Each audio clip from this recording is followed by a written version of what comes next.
আসসালামু আলাইকুম রহমতুল্লাহি আবরাকাতুহ। বিসমিল্লাহির রহমানির রহিম।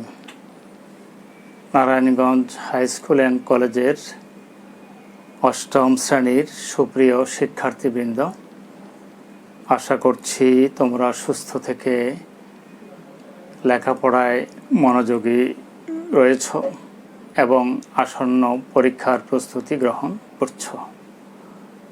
আজ আমি তোমাদের উদ্দেশ্যে ইসলাম ও নৈতিক শিক্ষা বইয়ের অধ্যায় ৩ পাঠ ৬ ও ৮ এবং বিষয়বস্তু হচ্ছে সূরা আল কাদর ও আল ফিল। এ দুটি সূরার আলোকে পাঠদান করব। মনোযোগ সহকারী বিষয়টি তোমরা শুনবে, যাতে করে খুব সহজেই বিষয়টি উপলব্ধি করতে পারো। প্রিয় শিক্ষার্থীবৃন্দ, আমরা যে সূরাটি নিয়ে আলোচনা করব, এই সূরাটি প্রথম সূরাটি হলো আল কাদর। আল কাদর শব্দের অর্থ হলো ভাগ্য বা নিয়তি। আল কাদর শব্দের আরো যে অর্থ সেটা হলো পরিমাণ, মর্যাদা বা মহিমা। এটি হলো মাক্কি সূরা, অর্থাৎ হিজরতের পূর্বের নাজিলকৃত সূরা। এর ক্রমিক মান হলো ৯৭। এই সূরাটি সম্পর্কে জানতে হলে এর শানে নজুল বা এর অবতরণের কারণ বা হেতু সম্পর্কে অবহিত হতে হবে। বনী ইসরাইলের এক ব্যক্তি ১০০০ মাস যাবৎ তিনি দিনের বেলায় জেহাদে লিপ্ত ছিলেন আর রাতের বেলায় তিনি আল্লাহর ইবাদতে নিমগ্ন ছিলেন। ১০০০ মাস। এই ১০০০ মাস মানে হলো ৮৩ বছর ৪ মাস। এ দীর্ঘ সময় তিনি দিনেও আল্লাহর বিধান মেনে চলেছিলেন, রাতেও তিনি আল্লাহর বিধান মেনে চলেছিলেন। দিনে রাতে ২৪ ঘন্টায় তিনি আল্লাহর ইবাদতে নিজেকে ব্যস্ত রেখেছিলেন। এই বিষয়টি যখন নবীজির মাধ্যমে তারা অবহিত হলে বিষয়টার কারণে তাদের কাছে বিস্ময় বোধ করলেন, তারা যে আফসোস করলেন, অনুতাপ করলেন যে এতটা দীর্ঘ সময় পর্যন্ত সেই ব্যক্তি ইবাদত করেছে, এই সুযোগ তো আমরা পাবো না, আমাদের বয়সসীমাটাও তো এতটা বেশি নয়। তাদের এই আফসোসের কারণে, অনুতাপের কারণে আল্লাহ সুবহানাহু ওয়া তাআলা তাদের জন্য শুভ সংবাদ প্রেরণ করলেন যে লাইলাতুল কদরের যে একটি রাত রয়েছে, লাইলাতুল কদরের ওই এক রাতের ইবাদতই ১০০০ মাসের ইবাদত থেকে উত্তম এবং উৎকৃষ্ট হবে। এইভাবে করে আল্লাহর পক্ষ থেকে তাদেরকে শুভ সংবাদ প্রদান করা হলো। এটি হলো এই সূরার শানে নজুল। এই সূরার অনুবাদ যখন আমরা জেনে নেব, তখন বিষয়টা সম্পর্কে আরও সুস্পষ্ট ধারণা আমরা লাভ করতে পারব। মহান আল্লাহ বলছেন, বিসমিল্লাহির রহমানির রহিম, ইন্না আনজালনাহু ফি লাইলাতিল কদর। এর অর্থ হচ্ছে, নিশ্চয় আমি এটি নাজিল করেছি মহিমান্বিত রাতে। অতঃপর আল্লাহ আরও ঘোষণা করছেন, ওয়ামা আদরাকা মা লাইলাতুল কদর। আর আপনি কি জানেন এ মহিমান্বিত রাতটি কি? তৃতীয় আয়াতে আল্লাহ আরও বলছেন, লাইলাতুল কদরে খায়রুম মিন আলফে শাহর, মহিমান্বিত রাত হলো হাজার মাস অপেক্ষা উত্তম। চতুর্থ আয়াতে আল্লাহর ঘোষণা, তানাজ্জালুল মালাইকাতু ওয়ার রূহু ফিহা বিইজনি রাব্বিহিম মিন কুল্লি আমর, সে রাতে প্রত্যেক কাজের জন্যে ফেরেশতাগণ ও রূহ তাদের প্রতিপালকের অনুমতিক্রমে অবতীর্ণ হয়। এখানে রূহ বলতে হযরত জিবরিল আমিন আলাইহিস সালামকে বোঝানো হয়েছে। তিনি আসেন, তার নেতৃত্বে অগণিত অসংখ্য ফেরেশতা এই পৃথিবীতে নেমে আসেন মহান আল্লাহর অনুমতি নিয়েই তারা এই পৃথিবীতে আগমন করেন। পঞ্চম যে আয়াত, সালামুন হিয়া হাত্তা মাতলাইল ফাজর, সে রাতে উষা উদয় হওয়া পর্যন্ত শান্তি শান্তি বিরাজ করে। প্রিয় শিক্ষার্থীবৃন্দ, এর অনুবাদ করা হলো এবং তোমরা অনুবাদ শুনলে।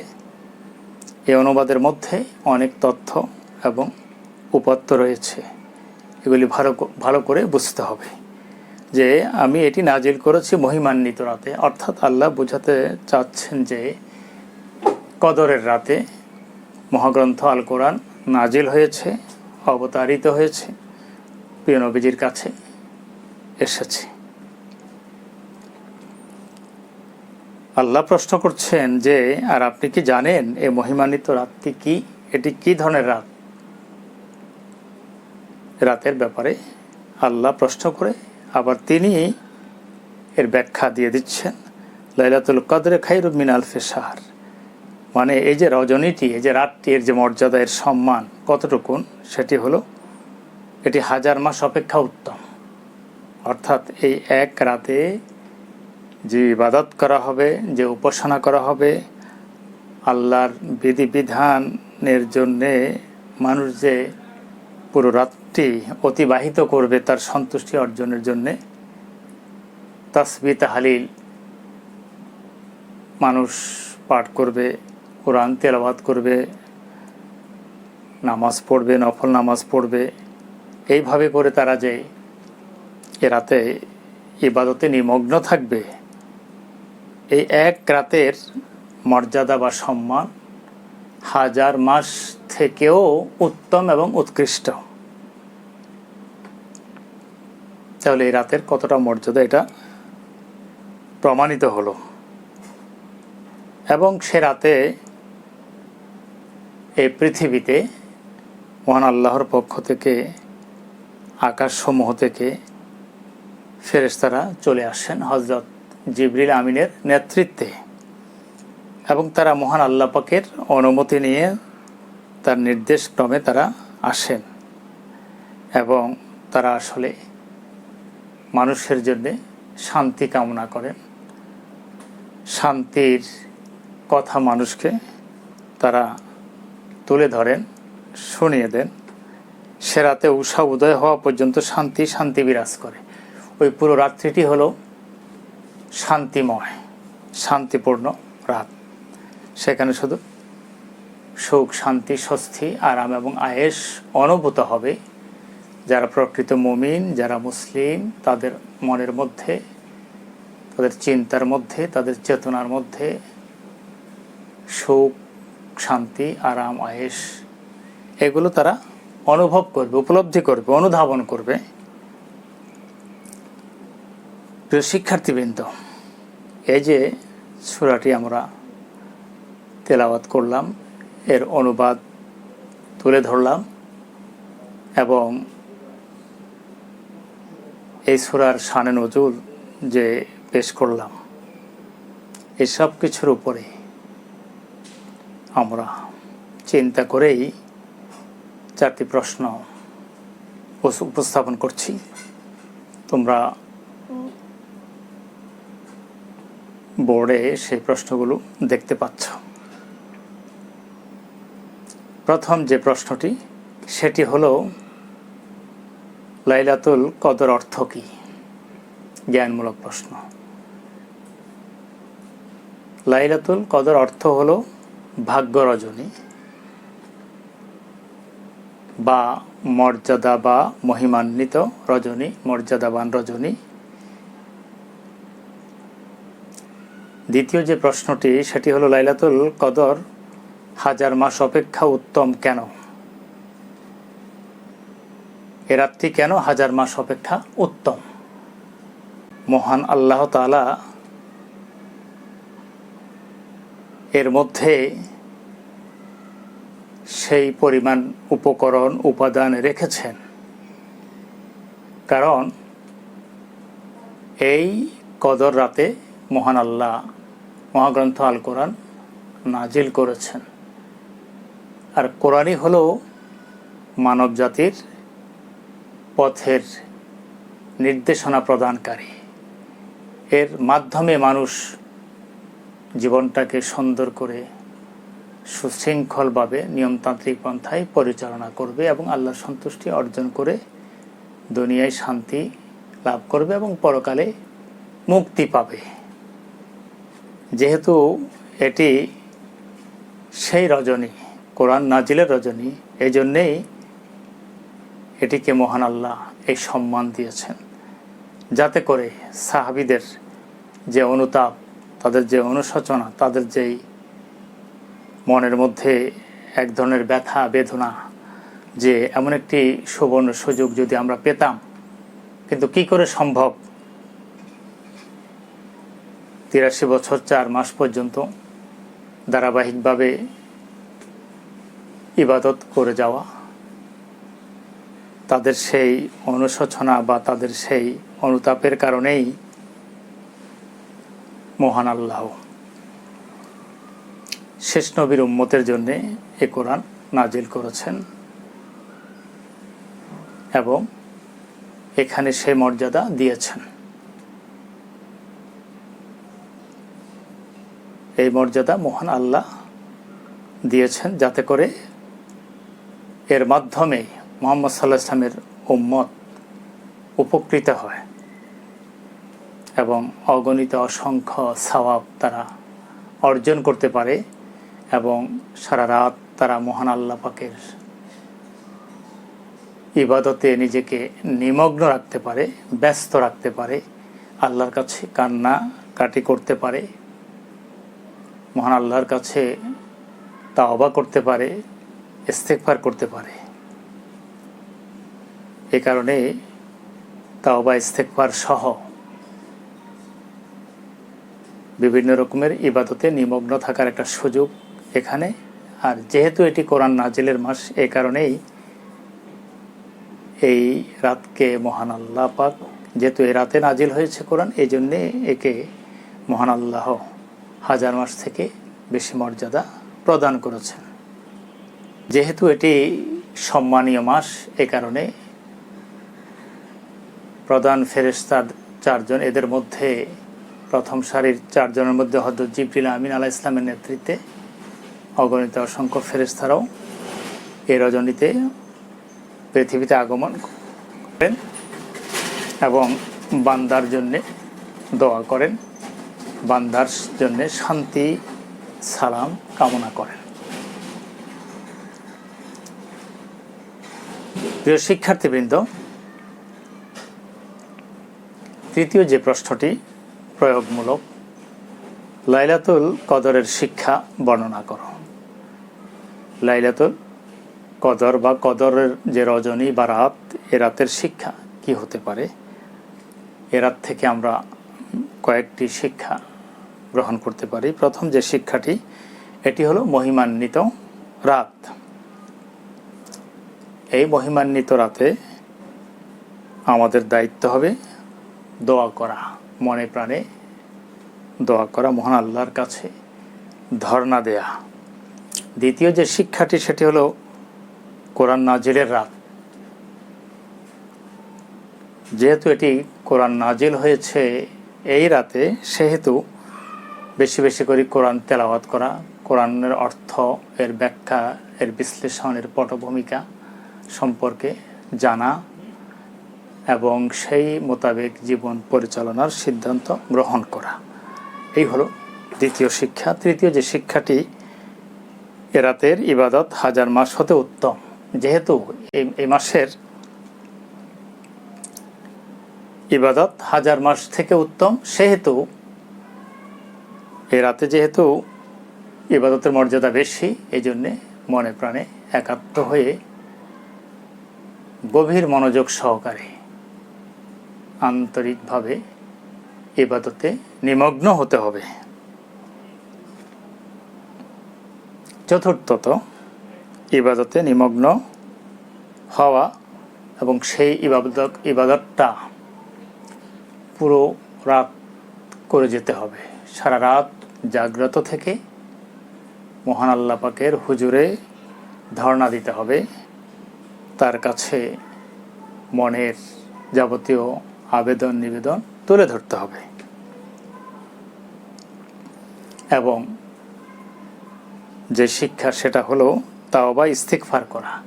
এমন একটা সুবর্ণ সুযোগ পেয়ে আমাদেরকে মহান আল্লাহর কাছে তাওবা করতে হবে যে আমরা যা করেছি, যে সমস্ত অপরাধ, অনাচার, পাপাচার, হে আল্লাহ আর কখনো অন্যায়ের সংস্পর্শে যাব না। যতদিন বেঁচে থাকবো ততদিন তোমার বিধিবিধান মোতাবেক জীবন পরিচালনার সিদ্ধান্ত গ্রহণ করেছি। তুমি আমাদের রহমত এবং বরকত দিয়ে ধন্য করো। এবং এই রাত আসলে রহমত, বরকত এবং শান্তির রাত। এই জন্যে বেশি বেশি করে শান্তি কামনা করতে হবে নিজের জন্যে, পরিবার পরিজনের জন্যে, দেশবাসীর জন্যে, মুসলিম উম্মার জন্যে, সারা বিশ্বের জন্যে, যাতে করে স্বস্তির সাথে, শান্তির সাথে, আরামের সাথে আমরা জীবন অতিবাহিত করতে পারি এবং মহান আল্লাহর সন্তুষ্টি অর্জন করে দুনিয়ার জীবনটাকে ধন্য করতে পারি এবং পরকালীন জীবনে যেন মহান আল্লাহর সান্নিধ্য অর্জনে সক্ষম হতে পারি। চতুর্থ যে প্রশ্নটি, সেটি হলো লাইলাতুল কদরের গুরুত্ব ও তাৎপর্য বিশ্লেষণ করো। লাইলাতুল কদর বা মহিমান্বিত রজনী বা ভাগ্য রজনী, এটি এমন একটি রজনী যে সর্বশ্রেষ্ঠ এবং সর্বশেষ কিতাব এ রাতে অবতারিত হয়েছে।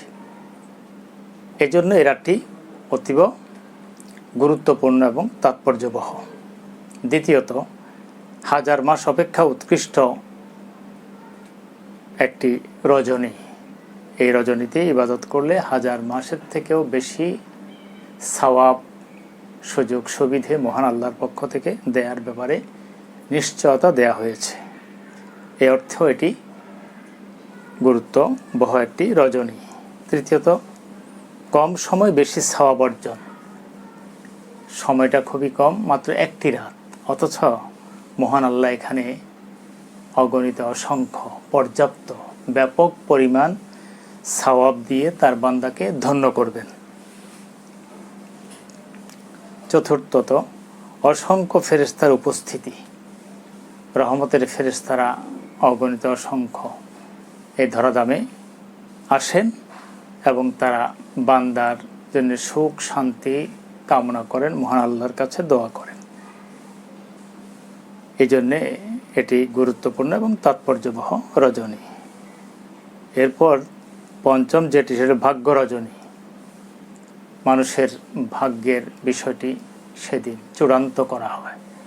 আগামী একটি বছর বান্দার ভাগ্যে কি রয়েছে সব কিছু লিখিত একটি রূপ দেয়া হয়। এই জন্য এটি গুরুত্ববহ এবং তাৎপর্যপূর্ণ। ষষ্ঠ যেটি, সেটি হলো শান্তিদায়ক রজনী। এই রাতে সুখ, শান্তি, আরাম, আয়েশ, বরকত, অনুগ্রহ, অনুকম্পা পরিপূর্ণ থাকে। তাই এমন একটি শান্তিপূর্ণ রজনীতে আমাদের যে দায়িত্ব, সেটা হলো মহান আল্লাহর কাছে নিজেকে এইভাবে তুলে ধরা যে, হে আল্লাহ, তুমি আমাকে ক্ষমা করো, আমাকে মাফ করো। এই গুরুত্বপূর্ণ রজনীতে আমি তোমার কাছে আত্মসমর্পণ করছি। আমি কখনো তোমার পথ থেকে দূরে সরে যাব না। তোমার বিধিবিধানকে সামনে রেখে আমি জীবন পরিচালনার জন্য সিদ্ধান্ত গ্রহণ করছি। তুমি আমাকে সে সিদ্ধান্ত মোতাবেক জীবনের পরিসমাপ্তি ঘটা পর্যন্ত দায়িত্ব পালনের তৌফিক প্রদান করুন। এইভাবে করে আমরা মহান আল্লাহর কাছে প্রার্থনা করব। এইভাবে যদি আমরা বিষয়টি বুঝে শুনে যদি আমলটা করতে পারি, তাহলে লাইলাতুল কদরের মাধ্যমে আমরা আমাদের জীবনকে ধন্য করতে পারবো এবং পরকালীন জীবনে আমরা সুখ, সমৃদ্ধি, আরাম, আয়েশের জান্নাতে পৌঁছে যাব ইনশাআল্লাহ। প্রিয় শিক্ষার্থীবৃন্দ, এ পর্যায়ে আমি দ্বিতীয় যে বিষয়টি সেটি হলো সূরা আল ফিল। এই সূরাটি নিয়ে আলোচনা করব। সূরা আল ফিল এটিও মাক্কি সূরা। এটি মহাগ্রন্থ আল কোরআনের 105তম সূরা, 5 আয়াত বিশিষ্ট। আল ফিল শব্দের অর্থ হলো হাতি। এই সূরায় হস্তি বাহিনীর করুণ পরিণতির কথা বর্ণনা করা হয়েছে। এই জন্য এই সূরার নামকরণ করা হয়েছে আল ফিল। এর যে শানে নজুল সেটা হলো যে আরবের ইয়েমেন প্রদেশের শাসনকর্তা ছিল আব্রাহা। সে হাবশার বাদশাকে নাজ্জাশীকে খুশি করবার জন্যে ইয়েমেনের রাজধানী সানাতে একটি গির্জা তৈরি করল। মণিমাণিক্য, হীরা জহরত, পান্নাচুনি খচিত একটি গির্জা সে তৈরি করল। এর মাধ্যমে সে বাদশাহ নাজ্জাশীকে খুশি করার জন্যে চেয়েছে। সাথে সাথে কাবা ঘরের যে প্রভাব, কাবা ঘরের যে সম্মান এবং মর্যাদা, এটাও তার কাছে একটি সুন্দর গির্জা তৈরি করলো, যাতে করে মানুষ কাবাতে না গিয়ে তার গির্জাতে যায়। আল কালিস নামক যে গির্জাটি খুব উঁচু ছিল, খুব দৃষ্টিনন্দন ছিল, কিন্তু কাবা ভক্ত যারা যে কেউ গিয়ে সেই গির্জাতে মলত্যাগ করে চলে আসে। এতে করে আব্রাহা ক্ষিপ্ত হয়ে কাবা ঘরকে ধ্বংস করে দেবার জন্যে সে সৈন্যবাহিনী নিয়ে 13টি হাতি সহ কাবার উদ্দেশ্যে যাত্রা করেছে। কাবাকে শেষ করে দেওয়ার জন্যে, গুড়িয়ে দেওয়ার জন্যে। এই হলো শানে নজুল। মহান আল্লাহ সেই বিষয়টিকে তুলে ধরছেন এইভাবে যে, বিসমিল্লাহির রহমানির রহিম, আলাম তারা কাইফা ফাআলা রাব্বুকা বিআসহাবিল ফিল। আপনি কি দেখেননি আপনার প্রতিপালক হস্তি বাহিনীর প্রতি কিরূপ আচরণ করেছিলেন? যখন হাতে নিয়ে আব্রাহা এসেছিল, তখন আব্রাহাকে আসলে সে ঘর ভাঙতে দেয়া হয়নি। মহান আল্লাহর পক্ষ থেকে তাকে প্রতিরোধ করা হয়েছে পাখির মাধ্যমে। সে কথাটিও আমরা বলবো। আল্লাহ বলছেন, আলাম ইয়াজ আল কায়দাহুম ফি তাদলিল। তিনি কি তাদের কৌশল ব্যর্থ করে দেননি? অর্থাৎ তাদেরকে তিনি ওই ঘর ধ্বংস করতে সুযোগ করে দেননি, বরং তাদেরকে ব্যর্থ করে দিয়েছেন। তাদের জন্যে প্রতিরোধের ব্যবস্থা করেছেন, যার কারণে তারা এই কাবা ঘরকে ভাঙতে পারেনি। এরপর আল্লাহ বলছেন, যেভাবে তিনি প্রতিরোধ করেছেন, ও আরসালা আলাইহিম তয়রান আবাবিল, আর তিনি তাদের প্রতি ঝাঁকে ঝাঁকে পাখি প্রেরণ করেন। মহান আল্লাহ ঝাঁকে ঝাঁকে ছোট ছোট পাখি প্রেরণ করেছেন। সেই পাখির ঠোঁটে ছিল একটি পাথর, মসুর ডালের মতো বা মাসকলাইয়ের মতো, বা এর থেকে কিছুটা বড়, বুট থেকে কিছুটা ছোট, এইভাবে বর্ণনায় এসেছে। সেগুলো এনে পাখিগুলো তাদের উপরে নিক্ষেপ করেছে। তরমিহিম বিহিজারাতিম মিন সিজ্জিল, সেগুলো তাদের উপর কঙ্কর জাতীয় পাথর নিক্ষেপ করে। ওই পাখিগুলো তাদের উপরে এসে সেই কঙ্কর জাতীয় যে পাথর ছিল, পাখিগুলো সেগুলো তাদের উপর নিক্ষেপ করেছে। এবং বর্ণনায় এসেছে যে মাথার উপরে নিক্ষেপ করেছে, তাদের মলদার দিয়ে সেই পাথর বেরিয়ে গিয়েছে এবং তারা রক্তাক্ত হয়ে পচে গলে তারা ধ্বংস হয়েছে। এরপর আল্লাহ বলছেন, ফাজআলাহুম কাআসফিম মাকুল, অতঃপর তিনি তাদের বক্ষিত তৃণের মতো করে দেন। বক্ষিত তৃণ সদৃশ অবস্থা তাদের হয়ে যায়, যে এই শুকনো তৃণগুলোকে পশুরা খায় এবং টেনে ছিঁড়ে টুকরো বিটুকরো করে সেই খড়গুলোকে একেবারে অস্তিত্বহীন করে দেয়। তাদের অবস্থা একেবারে দলিত মথিত নিঃশেষ হয়ে যায়। চর্বিত চর্বণের মতো তাদেরকে ধ্বংস করে দেয়া হয়েছে। আল্লাহ এই কথা বললেন। এইভাবে করে মহান আল্লাহ আব্রাহার সেই কাবাগর ভাঙবার যেই ষড়যন্ত্র ছিল, চক্রান্ত ছিল, সেটা তিনি নস্যাৎ করে দেন এবং সে নিজে পালাতে চেষ্টা করে পালিয়ে গিয়ে ইয়েমেনে সে চলে গিয়েছিল, কিন্তু পথে পথে তার শরীরের কিছু কিছু অংশ খসে খসে পড়ে গিয়েছিল। পরবর্তীতে সে ইয়েমেনে ফিরে গেলেও সে বাঁচতে পারেনি, পচে গলে ওখানে শেষ হয়ে গিয়েছে এবং তার সৈন্য সামন্ত সবাই ধ্বংস হয়ে গিয়েছে। এবং এক বর্ণনায় এসেছে যে দুই ব্যক্তি জীবিত ছিল, তাদেরকে লোকেরা দেখেছে যে তারা বিকলাঙ্গ ছিল, জীর্ণশীর্ণ ছিল, খুবই ভয়ঙ্কর একটা রূপ নিয়ে তারা কিছুদিন বেঁচে ছিল। মানে এটা হলো তাদের শাস্তি, তাদের বাড়াবাড়ির পরিণতি মহান আল্লাহর পক্ষ থেকে করা হয়েছে।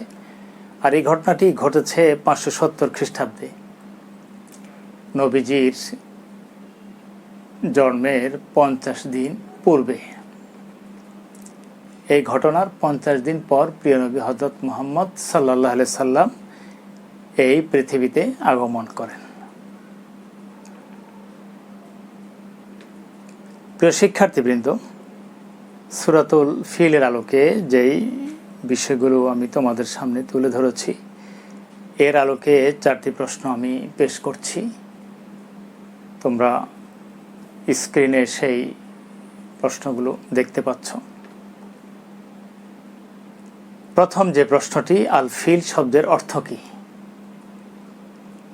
আল ফিল শব্দের অর্থ হলো হাতি। হাতিকে ফিল বলা হয়। দ্বিতীয় যে প্রশ্নটি, আব্রাহা সানায় মণিমুক্তা খচিত গির্জা তৈরি করে কেন? প্রথম যে কথাটি, যেটা আমি ইতিপূর্বে বলেছি, যে সানায় মণিমুক্তা খচিত একটি গির্জা তৈরি করেছে যাতে করে বাদশাহ নাজ্জাশীকে এই ব্যাপারে দৃষ্টি আকর্ষণ করতে পারে যে বাদশাহ নাজ্জাশী একজন খ্রিস্ট ধর্মের অনুসারী, আর খ্রিস্টানদের সেই ইবাদত গৃহ হলো গির্জা। তো এটা তৈরি করলে তার প্রতি বাদশাহ সন্তুষ্ট হবেন এবং সে তার ক্ষমতাটা পাকাপোক্ত করতে পারবে। আর দ্বিতীয় যে কারণটি, সেটা হলো এই যে কাবা ঘরের প্রতি যে তৎকালীন লোকদের ভালোবাসা, আন্তরিকতা এবং আকর্ষণ ছিল, এটাও তার পছন্দ ছিল না। এই জন্য সে চেয়েছিল যে কাবার বিকল্প একটি ঘর তৈরি করা যায় কিনা, এতে করে কাবা ভক্তের সংখ্যা কমে যাবে, এক পর্যায়ে কাবার প্রতি মানুষের আসক্তি থাকবে না। তখন সকল মানুষ আল কালিশ বা আল কুলাইশ নামক এই গির্জার দিকে মানুষ ছুটে আসবে এবং এখানে এসে এটাকে তারা সম্মান জানাবে। তাদের যাবতীয় আচার অনুষ্ঠান এই গির্জাকে কেন্দ্র করে সুসম্পন্ন করবে। কিন্তু তার আশার গুড়ে বালি। আসলে সে এটা তৈরি করবার পরে মানুষ সেদিকে আকৃষ্ট হয়নি, বরং মানুষ সেখানে মল ত্যাগ করে এই ঘর যে মানুষের জন্যে কোনো ইবাদত গৃহ হতে পারে না, সেটাই তারা বুঝিয়ে দিল। প্রিয় শিক্ষার্থীবৃন্দ, তৃতীয় পর্যায়ে যেই প্রশ্নটি প্রয়োগমূলক, সেটি হলো সূরা আল ফিলের শিক্ষাগুলো কি কি? সূরা আল ফিল থেকে আমরা কি কি শিক্ষা গ্রহণ করতে পারি? প্রথম যে শিক্ষাটি সেটি হলো রাষ্ট্র ক্ষমতা ও সৈন্য সামন্ত দিয়ে বিজয়ী হওয়া যায় না। এটি হলো প্রথম শিক্ষা। আর দ্বিতীয় যে শিক্ষাটি সেটি হলো বিশাল হস্তি বাহিনী শক্তির মাপকাঠি নয়। তৃতীয় যে শিক্ষাটি সেটি হলো গর্ব অহংকার ধ্বংসের কারণ। তার মধ্যে অহমিকা ছিল, অহংবোধ ছিল, যে সেটা ধ্বংসের কারণ হয়েছে। চতুর্থ, বিত্ত বৈভব সম্মানের প্রতীক নয়। পঞ্চম, ইসলামের সাথে শত্রুতার পরিণতি খুবই মন্দ। ষষ্ঠ, আল্লাহ দ্রোহীরা শাস্তি পান। যারা আল্লাহর বিরোধিতায় লিপ্ত হয় তারা আসলে শাস্তির সম্মুখীন হন। আল্লাহ তার শত্রুদের কৌশল ব্যর্থ করে দেন। তারা যেই কৌশল করেছিল, যে ষড়যন্ত্র চক্রান্ত করেছিল, এগুলো মহান আল্লাহ কি করে দিয়েছেন? ব্যর্থ করে দিয়েছেন। প্রিয় শিক্ষার্থীবৃন্দ, চতুর্থ পর্যায়ে চতুর্থ যে প্রশ্নটি সেটি হলো উচ্চতর চিন্তন দক্ষতামূলক প্রশ্ন। আর সেটি হলো আব্রাহার করুণ পরিণতি বিশ্লেষণ করো। আমি আব্রাহার করুণ পরিণতির কথা বলেছি যে মহান আল্লাহ তাআলা ঝাঁকে ঝাঁকে পাখি প্রেরণ করে একটি পাখির মাধ্যমে 3টি পাথর তিনি প্রেরণ করেছেন। একটি ছিল পাখির ঠোঁটে, দুটি ছিল 2 পাঞ্জাতে। এ পাথরগুলো দিয়ে প্রতিটি সৈন্যের মাথার উপরে পাথর নিক্ষেপ করা হয়েছে। তার যে সৈন্যবাহিনী এসেছে তাদের মাথার উপর নিক্ষেপ করেছে, আর এটা তাদের মলদ্বার দিয়ে বেরিয়ে গিয়েছে এবং তারা সেখানে পচে গলে রক্তাক্ত হয়ে তারা ধ্বংস হয়েছে। তাদের হাতে ছিল, অস্ত্রশস্ত্র ছিল, সৈন্যবাহিনী ছিল। দেখা গেল যে সবাই পচে গলে নিঃশেষ হয়ে গেল। ক্ষুদ্র পাখির ঠোঁট এবং পাঞ্জায় করে আনা পাথরের আঘাতে তারা সবাই সমূলে শেষ হয়ে গেল। সে কথাটি মহান আল্লাহ এইভাবে তুলে ধরছেন যে আমি কি করেছি তাদের সাথে। আপনি কি দেখেননি আপনার প্রতিপালক হস্তি বাহিনীর প্রতি কিরূপ আচরণ করেছিলেন? তিনি কি তাদের কৌশল ব্যর্থ করে দেননি? আর তিনি তাদের প্রতি ঝাঁকে ঝাঁকে পাখি প্রেরণ করেছেন, সেগুলো তাদের উপর কঙ্কর জাতীয় পাথর নিক্ষেপ করেছে। অতঃপর তারা চর্বিত চর্বণের মতো হয়ে গেল, চর্বিত তৃণ সদৃশ হয়ে গেল, অর্থাৎ তাদেরকে একেবারে সমূলে ধ্বংস করে দেওয়া হয়েছে। এইভাবে যারা বাড়াবাড়ি করে এবং যারা আল্লাহ এবং তার রাসূলের সাথে বিরোধিতায় লিপ্ত হয়, ইসলামের বিরোধিতায় লিপ্ত হয়, মহান আল্লাহ যুগে যুগে এভাবে করে তাদেরকে ধ্বংস করে দিয়ে মানুষকে বুঝাতে চান যে যেন অন্যরা এ জাতীয় বিষয় থেকে শিক্ষা গ্রহণ করে মহান আল্লাহ পাকের বিধিবিধানগুলো পুরোপুরিভাবে অনুসরণ করে জীবন পরিচালনা করে। প্রিয় শিক্ষার্থীবৃন্দ, দুটি সূরার আলোকে সংক্ষেপে আমি তোমাদেরকে এই 8টি প্রশ্ন বোঝাতে চেষ্টা করেছি। আশা করি তোমরা বিষয়টা বুঝতে পেরেছ। এটি আরও বারবার শুনবে, সাথে সাথে পাঠ্য বইটিও তোমরা ভালো করে দেখবে এবং অধ্যয়ন করবে। দুটি জিনিসের সমন্বয় সাধন করে তোমরা পরীক্ষার খাতায় নিজের ভাষায় লিখবে। আশা করছি এইভাবে যদি তোমরা উপদেশ মোতাবেক লেখাপড়ায় মনোযোগী হও, তাহলে আসন্ন পরীক্ষায় কাঙ্ক্ষিত ফলাফল অর্জনে সক্ষম হবে।